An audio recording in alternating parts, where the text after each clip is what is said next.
Leaders set vision and strategy, and influence and shepherd others along a journey to achieve that vision.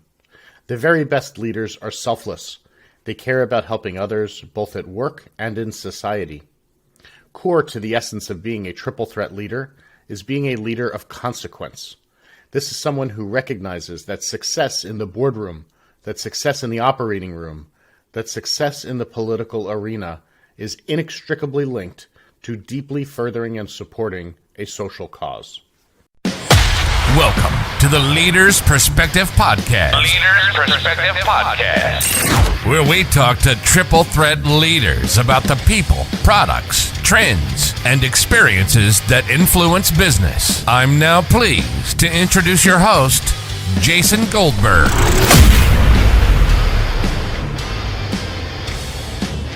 Welcome back to the Leaders Perspective Podcast, where we engage with triple threat leaders to learn about their lives, careers, and leadership philosophies, and chat with our guests about a hot topic in society.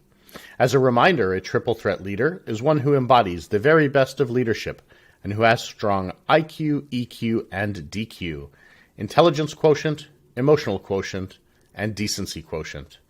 I am thrilled to welcome Emily Chang, executive, speaker, author, and influencer. Emily is the CEO of McCann World Group China, and previously served as Chief Marketing Officer for Starbucks China and the Chief Commercial Officer for Intercontinental Hotels Group in China.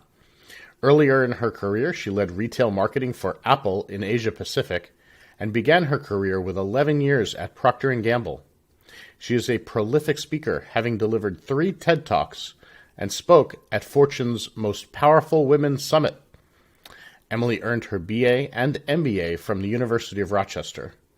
She is also the best-selling author of The Spare Room, an amazing and influential book where she discusses her journey in supporting nearly 20 people who needed a helping hand. She not only talks about values-based leadership, but she describes her journey in finding and defining her own social legacy. Emily, thank you for joining us today on The Leader's Perspective. Thank you so much for having me. So where in the world can we find you today? Today, I'm in Los Angeles. I came on a very whirlwind tour of the United States with my daughter and then ended up having our flight canceled. So we're here for a little while longer than expected, but really trying to enjoy this wonderful place while we're here. Awesome. Very nice. And how has travel been, to and from China over the last few months? It has not been so much. So I went out to China about 2 years ago and frankly didn't even endeavor to leave the country because I knew it would be difficult to come back. In fact, this summer when we booked our trip, it was only because we had seen more people coming back and everything seemed like it was starting to hit a rhythm.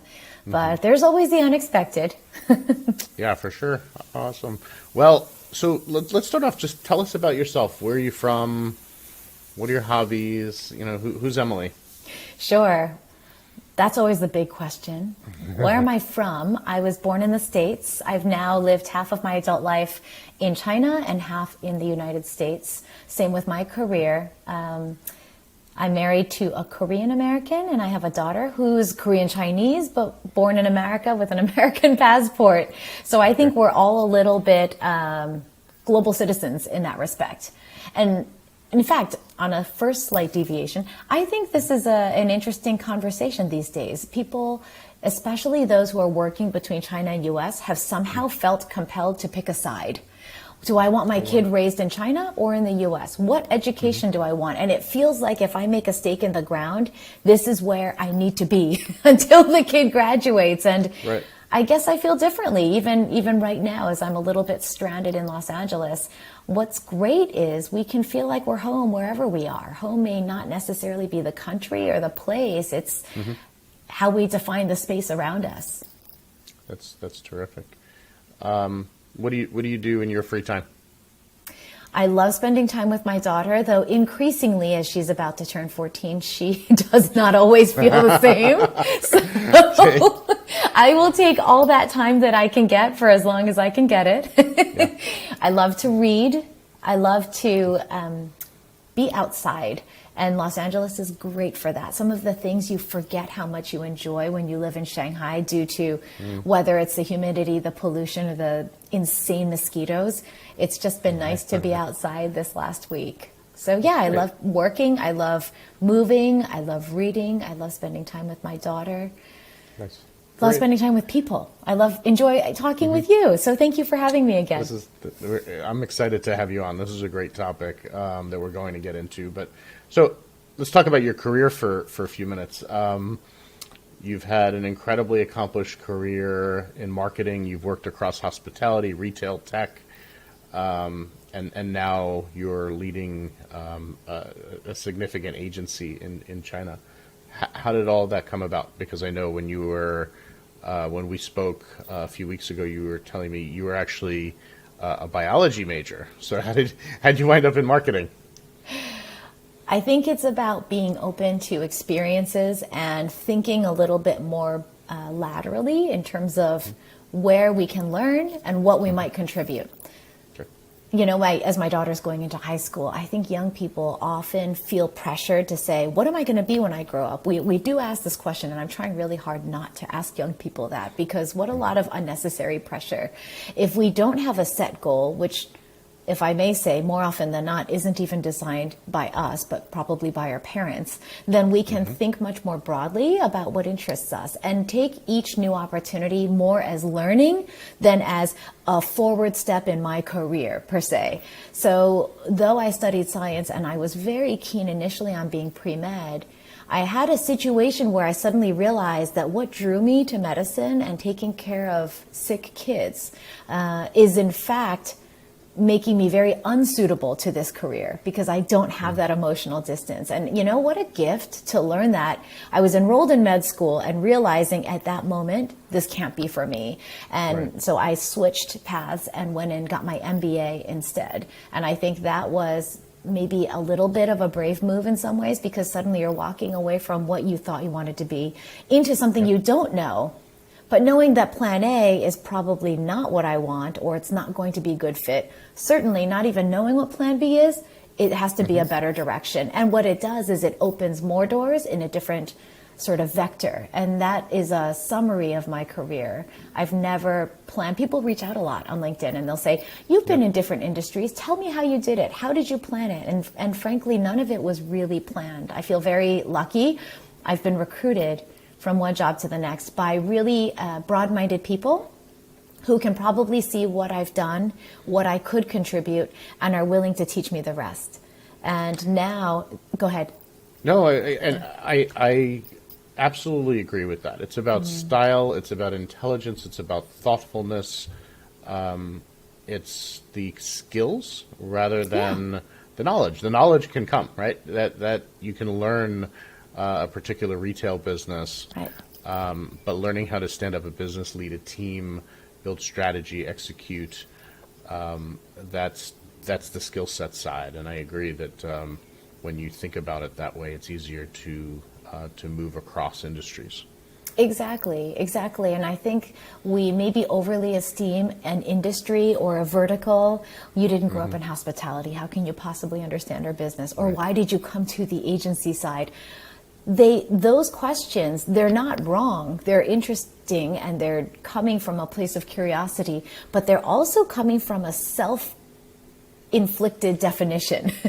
For sure. You know, and maybe I don't see it as changing an industry or going to the agency side. It's more, there's an interesting business challenge here. The model may be slightly different than what I'm accustomed to, but there are enough similarities across commercial business that the nuances kind of make themselves clear. And if you approach a new opportunity with humility and interest to learn and not assuming what worked in your last role will work here, I think you just learn so much as you go. And in many ways, that accelerates your career path because, frankly, it's not your goal.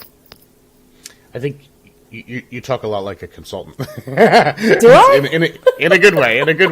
In that, you know, when I talk to CEOs, founders, executives, and I don't know their business per se, I always encourage them to think about the customer first, rather than the product first. Right? It's the customer, it's the journey. Get in the customer's mind. Think about who is that customer, what brands are they interacting with, where do they work, how do they earn money, what stresses them out. And if you really understand the customer, then the business and the product will follow. And if you think about the journey that way, and then that really moves across industries. So let's shift a little bit. I want to spend a good amount of time talking about the spare room. So I had an opportunity to read the book over the last few weeks. It's an absolutely incredible book. I encourage our listeners to download it on Amazon or Walmart. But in your words, can you tell the listeners about the story of the spare room? Sure. I'll tell a little bit about how it started and how it evolved, because that's one of the lessons I shared in my own career journey, which is going with the flow in a lot of ways and seeing what transpires. I started off with a desire to share some of the stories from our own spare room, where we've taken care of now 17 kids, babies, young people, over the course of the last 23 years or so. But the objective itself began to evolve. So it became only about 5 of those stories. And then I started including other stories from other people all over the world, different walks of life, different jobs at different levels. Because it's important to me that people don't draw the conclusion that this is Emily's spare room. The conclusion should be, in fact, actually, this is a concept of social legacy. And absolutely everybody has something more to contribute. And the model itself came from a very simple mindset of everybody has an offer, something unique that encapsulates our capabilities, to the previous point, our experiences, what we're good at, what we love to do, our personality traits. The other side of the offer is what I'm calling the offense, which is that thing in the world that's a little bit offends you. It kind of captures your heart when you see it and you think, somebody has to do something about this, and that somebody then is probably you. So if you find the intersection of your offer and your offense, that middle of the Venn diagram, I call your social legacy. And legacy defines leaving something better than I found it. That's it. It doesn't have to be some very big idea, And social is the space in which I want to have that impact. So for me, I started off thinking that the spare room was my social legacy. And I had the privilege of doing a TEDx talk on this subject, and it really forces you to think about what is my idea worth sharing. I started to realize over the course of these 9 months, the spare room is a part of the offer, but my social legacy is something different. And as I articulated it, it brought incredible clarity to who I am, the priorities I make, where I spend my time, and it transcended how I want to live my life at home and how I want to live my life at work. So that's the fundamental idea of the social legacy, and I would love for it to become a movement where people start asking each other, what's your social legacy? What's your spare room? And it becomes an amplifying effect where people are then able to land on, oh my gosh, I do know what I bring to the world. I feel confident in that. And I know how I want to direct that offer. I think it can become incredibly powerful if people start kind of leaning into what they believe that they bring to the table and have more confidence in how they want to leverage those skills. I agree. Let's dive down, though, just so that everyone understands what you mean by your spare room, for those who haven't read the book. And you mentioned now 17 young people. Can you tell them what you do with the spare room, how that came about? Well, I think every one of these kids has come to us through a different way, which is in and of itself a little bit magical, I think. The very first girl I met when I was only 20 years old and still an undergrad, she needed a safe place to stay. I brought her home. I didn't really know what I was doing. It wasn't a very intentional, it wasn't even, I can't say like a humanitarian born out of deep care. It was I can't just leave this kid on the side of the road. And sometimes we stumble into something that's much bigger than ourselves. So I think, sometimes just simply being willing to say yes, sometimes simply following that sort of instinct, your own spirit of reaching out to this kid and saying, I want to go home, it's cold, I'm tired, I have so much work to do, but I can't get myself to. There's a reason for that. So stop and see if you can help in one moment. Because something I've learned is our capacity to give, to contribute, and to grow far exceeds our wildest imagination. So this girl came to have dinner with me. She spent one night, she spent 3 a week, months, and she ultimately ended up living with a foster family. She then introduced another kid she had met on the street, who then moved in with me, and on and on. And every kid has come to us through a very unofficial channel. And I think that's part of sort of the openness that comes when you say yes to these opportunities. Those opportunities will sort of start to find you. So our most recent kid we met through, again, a link, a red thread of a previous kid we had. This kid's name is Wayne, and he has hydrocephalus. He's our second little boy we've taken care of with hydrocephalus. He lived with us for about 6 or 7 months and just had an incredible progress report in his time living with us. And he's now living with a different family who we're very much hoping will adopt him. He's doing great. Again, similar to the first boy, Teo, who I wrote about in the book, there are a lot of parallels. Wayne came to us and couldn't move, really couldn't articulate any words. And now he can say a couple, he can use his hands, he can sit up unassisted, and just getting a chance to see the development, and the confidence building among some of these people who we have the privilege of caring for in our spare room has been the most inspiring thing in my life.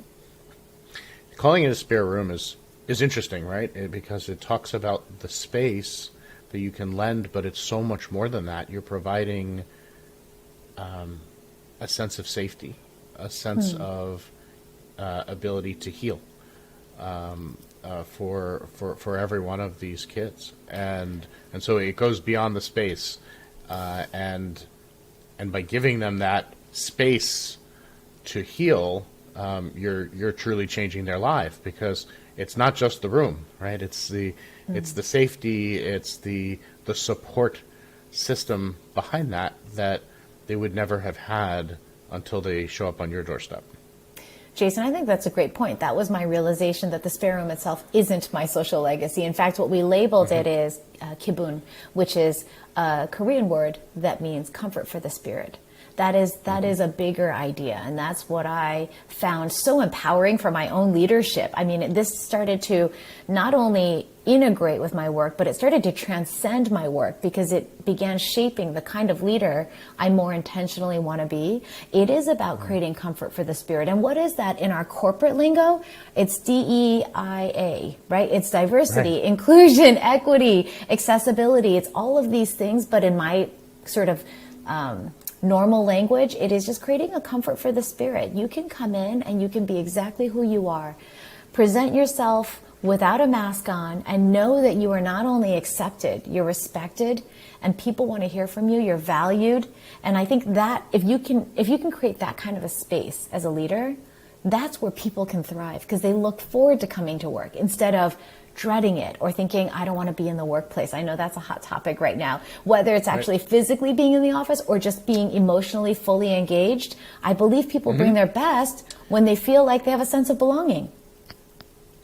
So let's talk about leaders for a moment, because when we talk about leaders, we often think about it with the connotation of, hey, they're a leader in business, in healthcare, in politics.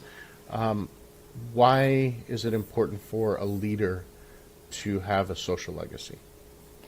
Well, these days, everybody knows that a business has to stand for something, right? At McCann, we have this Truth Central. It's an intelligent operating system. And basically, we do a lot of research all over the world. And we know that consumers globally expect businesses, individuals, and government to equally contribute. That's sort of their expectation. It is no longer the government will take care of us. It is individually, what am I going to do? And what do I expect business to do? When I buy a brand, what do I expect them to stand for? Where do I expect them to invest? These are meaningful changes in how we look at business. The Business Roundtable in, I think it was August 2019, right as I was writing the book, came out, right? Jamie Dimon and a group of leaders kind of established this. We have to do more than make money. We have to stand for something bigger. Well, for me, back to your question, how do we help businesses stand for something more meaningful if we as leaders don't know what we individually stand for? We have to find congruency between who we are as leaders and the business that we serve and the people that we have the opportunity to lead. We can't find that congruency if we can't clearly define ourselves first. So can this be taught? So I know this is within you. It's very clear, right? The moment you had that feeling, I can't leave this child on the street, that's deep within you. That's very personal. I have a social legacy of my own. I volunteer in EMS for many years, and I like to try to make a difference, one patient at a time. So we all do that, but that's within us. But can that be taught? Is that something that just happens, or how do you think about that? I think it can be shaped, and I think it can be nurtured, because fundamentally I think everybody wants to contribute. Very, very few people say, I would like to do nothing for anyone else and really just suck it all in for myself. Maybe there is the rare person, but most people aren't that way.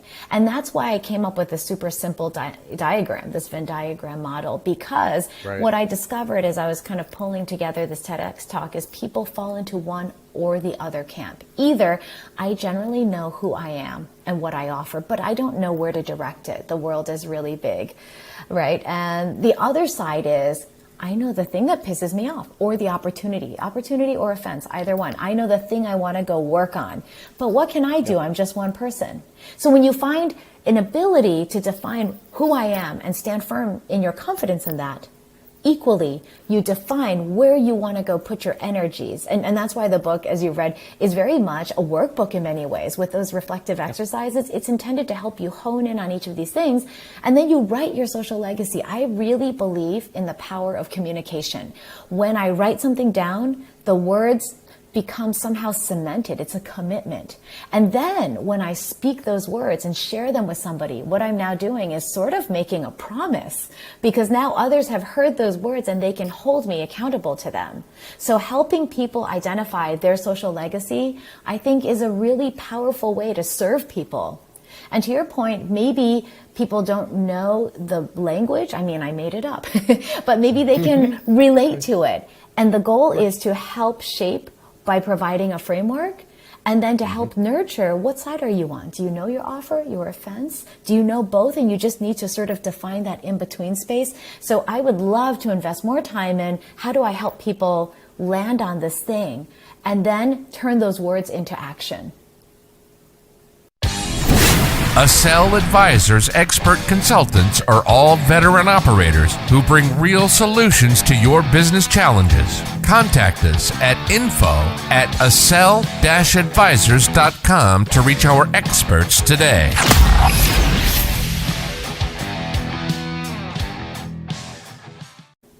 So I've had an interesting debate with leaders in recent years about the shift to being more vocal in the world.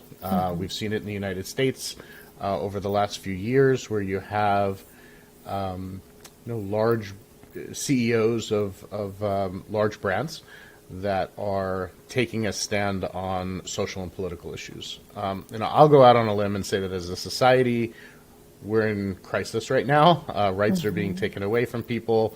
People around the world are still being persecuted in certain countries and regions. As shocking as it is, we still have horrible food and healthcare shortages all around the world at a time where there are first world countries that have so much. There's still inequities in different parts of the country and different parts of the world. So what I hear from some leaders, that sometimes they're concerned. What I hear from some leaders is that sometimes they're concerned that they don't speak up. They fear the consequences of alienating customers or employees. So obviously, having a social legacy can be personal, but it can also be brought to the office, right? It can be something that a business takes on as a cause. So how do you feel about leaders standing up for a cause publicly? I feel like it's, in fact, our responsibility. I think the more trust and responsibility that is given to a person, the more we owe back with the privilege of that role. I think anybody who is entrusted with a lot and is given a platform is being negligent by not using it. That said, we have to be wise as well. So let me step back. I would say there are probably three things we should keep in mind. The first is courage. I do think it takes courage to step out and say, here's who I am. I mean, it took courage to write a book, though I've never written anything. And frankly, I don't know if I'm even a good writer, but let's write this thing because I believe it's bigger than myself and I want to try. That's courage, and let's hope that it lands in a way that it's intended. The second thing is wisdom, which is courage does not mean complete fearlessness. Courage means having the bravery to do what we think is right and where we feel called to do it. Wisdom says, let's think about how that manifests. Am I at the right company? Does the company ethos match my own? And will they support what I have to say? So those two things, I think, have to go hand in hand. We have to have courage, but we also need to be wise. And I think the third thing I would say is we want to be gracious. Mm-hmm. So it's very easy to think about courage and those people who are throwing their fists in the air right now. I'm not sure that's my definition of courage. Right. We want to be gracious to people. We want to try and withhold judgment and not look to something and say, that's wrong. Instead, let's lead with love. Let's think about what we believe in versus what others believe in and criticize that. If we have the courage to stand for what we believe in, the wisdom to understand the context in which we ought to share that belief and how to land it in the way that it's intended. And then the graciousness to land it in a way that is not judging others, but rather saying, here's who I am vulnerably, here's what I believe, and I hope this is beneficial to you. Those would be the three words that kind of came to mind as you brought up that question. That's great. You mentioned earlier in this chat that it's incumbent upon companies to step up and also take care of other people and take care of society as well, in addition to their core mission as a business. And I think we're starting to see that more and more, right? As perhaps certain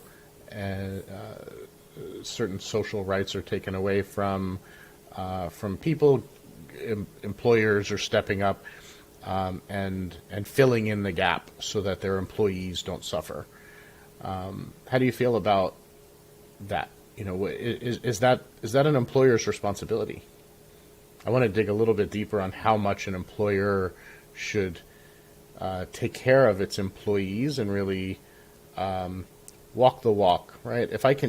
For you to take care of your family, for you to take care of other people in society, we as an employer need to take care of our people. I think that's just the most foundational expectation for an employer is to take care of our people. I know that's particularly difficult when the economy is stressed and when we have to make difficult choices. There have been some interesting things about crying CEOs in social media lately. I've withheld judgment on that one because we don't know what other people are really experiencing, right? We're all trying to put our own truth out there in a way I believe or want to believe is intended to be helpful to other people. So I think it is a responsibility of an employer to create that space. I'm going back to that word nurture. Mm-hmm. I see it as my role not to just lead as in standing in the front and charging forward, but it's also standing alongside our people and working hand in hand. And then importantly, pushing and supporting from behind. I think all three of those dimensions of leadership are equally important. And it's upon us, if we borrow the phrase situational leadership, to understand situational leadership refers to how we engage with people based on what they need. I think this dimensional leadership is the same idea, which is what does somebody need from me right now? Perhaps they need me to stand in front and help sort of pave the way. Perhaps they just need a leader who understands and sympathizes and will sit alongside them so that they feel that level of day-to-day support. And sometimes we need our leaders to stand behind. I think these three dimensions are all necessary in terms of creating and cultivating a great workspace. Great. So next question is probably my most important question of this chat. Those of us who are parents or who have children in our lives, it's incumbent, my belief, it's incumbent upon us to set an example so that the next generation learns and does it better. So how has your legacy, the spare room of supporting people, influenced your daughter? I love that you said that's the most important question. It is. Yeah. This is what drew me to you in the very beginning. Yes, yeah. your brand of leadership and what you believe. I think it is shaping who she is and who she's going to become. I think just like as leaders, our responsibility is to nurture and cultivate a space where people can thrive. Equally, that's our job as parents, is to cultivate a safe space where our kids can explore, experiment, and thrive. It's really important for her to learn the things she's not good at and not see those as failure, but wow, that's fantastic. Now I know I don't like that. And then try new things to figure out what it is she does love to do. It's interesting because, especially coming from an Asian background, a lot of times we're strongly encouraged by our parents to pursue the things we're good at. Here's what's interesting. We don't always love the things we're good at. My daughter is an incredibly talented artist, but she doesn't like it. So I've had to pull myself back from encouraging her, hey, do you want to take classes? Do you want to submit this for a contest or a gallery? Right. Stop it. If she's not passionate about it, let her explore and let me cultivate and nurture. She doesn't need me in front in that dimension. She needs me alongside and she needs me behind her no matter what she wants to learn. So in the social legacy, I think it's about role modeling. Am I showing her that I'm really investing in what's important to me? God, the worst thing that would happen is I talk this stuff, but I live differently. I don't know what would happen to the kid who experiences that. But I hope that what Lainey is seeing is I talk about this stuff as super important to me. I love that I feel like I've had the privilege through life experience to define my own social legacy, and I deeply want to help other people uncover theirs. So does she see that that's where I'm investing my time? Does she see that that's what drives me and motivates me? That's what inspires me as a leader and informs how I operate? If that's the case, then I think what she's taking away is words are really important, not only because they do become a sort of contract, which we talked about before, but because they become the mantra by which we live. That's phenomenal. So one question I always ask my guests, because every one of our guests is a triple threat leader. Tell us about 1 to 2 leaders whom you've learned from along the way. And they can either be great leaders or bad leaders, right? We learn what not to do as well. You can say who they are if you'd like, but certainly what did they teach you? I think to one leader who did something really phenomenal. This was before Lainey was even born. So I worked at the Walmart team with Procter & Gamble. I don't remember when. You guys will have to look it up on my LinkedIn. I worked for a woman named Tia Jordan. She operated in a way I couldn't understand. She was so accepting of what I would consider borderline unacceptable behavior. People kind of, back then, right? People stumbling into work late, kind of hungover, drinking a Red Bull, or other people being probably pretty sharp around the edges. She was able to accept so much of this. And I kept thinking, how does she deal with this? Why isn't she, having been raised in Procter & Gamble and grown up through, sort of an engineering background, why isn't she shaping them? And now we would call that inclusion. But we didn't even have the word back then. It's sort of like when Brene Brown introduced this idea of vulnerability and suddenly gave us words to the things that we were feeling and didn't know how to express. I think Tia role modeled inclusion to a degree that I didn't understand or appreciate until somebody gave me the words. And we started talking about DE&I, and I thought, oh, that's what she was doing. It's not just about numbers. It's not about representation of different backgrounds or skin colors. It is about truly understanding who people are, bringing out the very best of them, and creating a space where they feel like they can be themselves. I think we had some incredibly talented people there who, based on their behavior, others may not have seen or recognized the value. But because she was able to accept the way they operated, I'm thinking of a couple people in particular. They are all insanely successful today. I think Tia was the person who unlocked that for them. Very nice. That's a great example. Emily, this was an amazing conversation. I loved learning about your journey and about defining your social legacy. You're an amazing leader of consequence. And as a reminder for our listeners, you can find Emily's book, The Spare Room, on Amazon and Walmart. I encourage you to look up her website, thesociallegacy.com. Is that correct? Yes, social-legacy. Okay. That's right. social-legacy.com. And to watch her TED Talks. You'll learn a lot. So thanks so much for being with us today. Thanks, Jason, and thanks for encouraging us to be triple threat leaders. I want to thank Emily for joining us on the Leader's Perspective podcast. Emily is an incredible person and an incredible executive, and what she's doing with her spare room is nothing short of saintly. She is forever changing lives. Emily's book outlines a framework for leaders to identify and define their own social legacy. I encourage all of our listeners to read it and think about how to apply that in your own lives. So at the end of every podcast, we take a few minutes and we think about the top 3 things that we learned from our guest today. And there were 3 things that I noted down during the conversation with Emily. Number 1, we have to find congruency between who we are as leaders and the business that we serve and the people that we have an opportunity to lead. And we can't find that congruency until we clearly define ourselves first. Number 2, 3 things that we should keep in mind as leaders that define our social leadership style, or as we define our social leadership style. You need the courage to stand up for what you believe in. You need wisdom of understanding the context in which you should share that belief. And you should be gracious in sharing who you are and what you believe in. And most importantly, as part of that, always lead with love.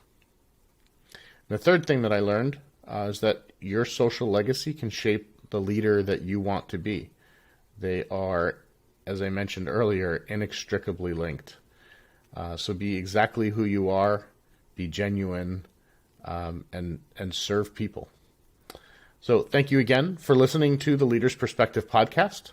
As always, have a great day and be your best self. Thanks for listening to the Leader's Perspective podcast, brought to you by Accel Advisors. Visit accel-advisors.com for more information about our growth, turnaround, optimization, risk, and HR advisory services. The Leader's Perspective is produced by Accel Advisors, LLC, and is available on YouTube, Apple, and Spotify.